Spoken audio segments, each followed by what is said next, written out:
3 of the Thomas Blackshear Illustration Master's Course features the direct portrait painting technique, including the impasto beginning of finding the shape and the form, followed by glazing and then a refinement of details for a finished piece.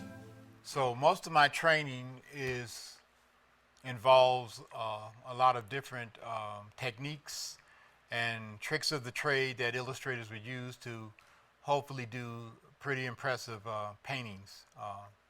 And after going from student to student to student correcting their images over a period of 3 months, to my surprise, I realized I learned how to paint in oil. And exactly what I knew I had to do, which was just keep painting.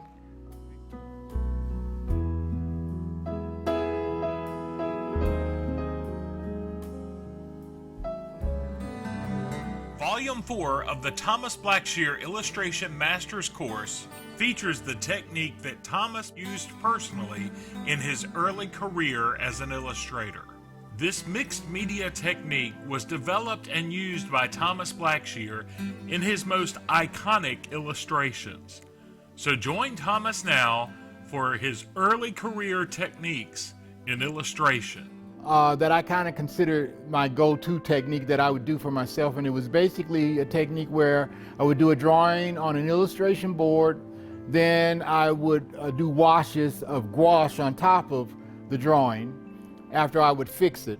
And then after I got the washes on there with the gouache to the point that I needed it to be, then at a certain point I would stop, and from that point on I would paint the rest of the illustration with acrylic paint.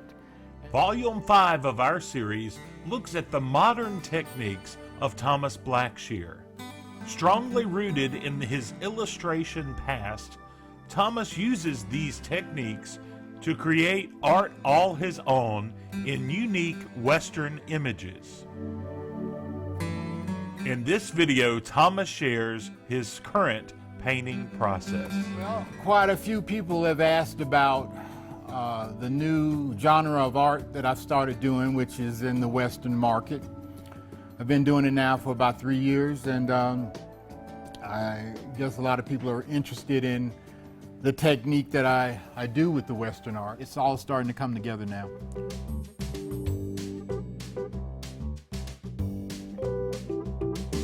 So join us now for Volume 6, where he discusses planning, preparation, and process all the way up until the acrylic underpainting stage that he uses in his own work today.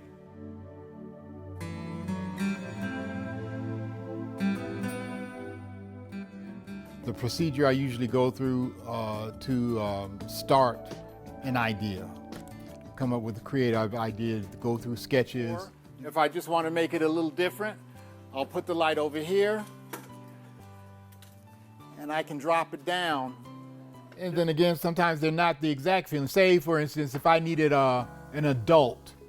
So I have the shadows, and all it was a matter of changing the nose.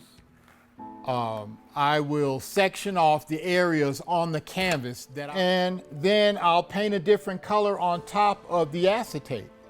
It's just a roadmap that makes it easier for me to know where everything is. So thanks for joining us with this process. I hope you enjoy what we're doing here, and hope to see you soon.